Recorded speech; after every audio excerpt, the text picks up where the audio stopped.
Mais tout de suite, allons à la découverte d'un corps d'élite unique au monde. On en connaît les chants, le képi blanc et la légende. La Légion étrangère est présente partout où la France se bat. Bir Hakeim avant-hier, l'Afghanistan hier, le Mali aujourd'hui. La Légion célébrera à la fin du mois 150 ans de combat. Ces soldats de 180 nationalités suscitent toujours des vocations. Ludovic Romanins et Julien Bervilliers ont assisté à l'entraînement très rude de légionnaires du 2e régiment étranger. Leur entraînement dure depuis 48 heures. Franchissement de zones à découvert, progression dans la forêt. Leur pactage pèse 40 kilos. Ils doivent faire face à tout instant à des tireurs isolés. La solidarité de ces soldats est mise ici, à rude épreuve.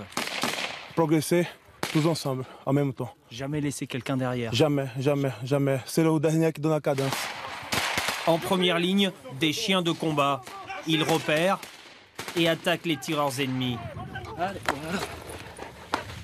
88 nationalités différentes composent le régiment. Aux ordres de ce chef de groupe brésilien, 2 Russes, un Chinois et un Roumain.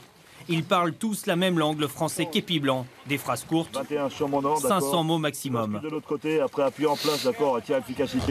Leur mission, prendre d'assaut un village tenu par 50 rebelles.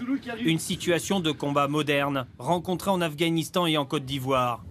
Tous possèdent un passé tumultueux, dont ils ne parlent jamais, et savourent cette seconde chance qui leur est offerte sous cet uniforme. C'est la force de la Légion étrangère. Le lieutenant Ramon fait partie de cette famille depuis 18 ans. Donner tout pour un pays qui est pas le nôtre, quoi. Voilà, on sert un pays qui à la base n'est pas le nôtre, la France. On sert à titre étranger un pays français, quoi. On donne à la Légion ou à la France? On donne à tout. On donne à la Légion et la Légion donne à la France.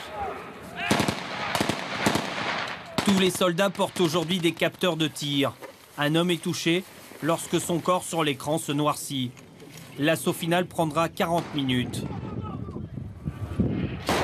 Le bilan de cet exercice commando mené par 40 soldats, 15 blessés ou morts.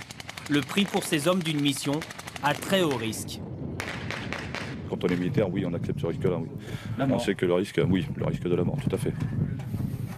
Et on sait que ce type d'assaut est meurtrier. Affirmatif, on sait que ce type d'assaut est meurtrier, vous aurez à bord tous les meilleurs appuis du monde. On sait toujours qu'il y en a un qui en prendra une, quoi. Le 2e régiment étranger est dans sa dernière phase de préparation. Il fait partie des régiments français prêts à partir au combat cet été.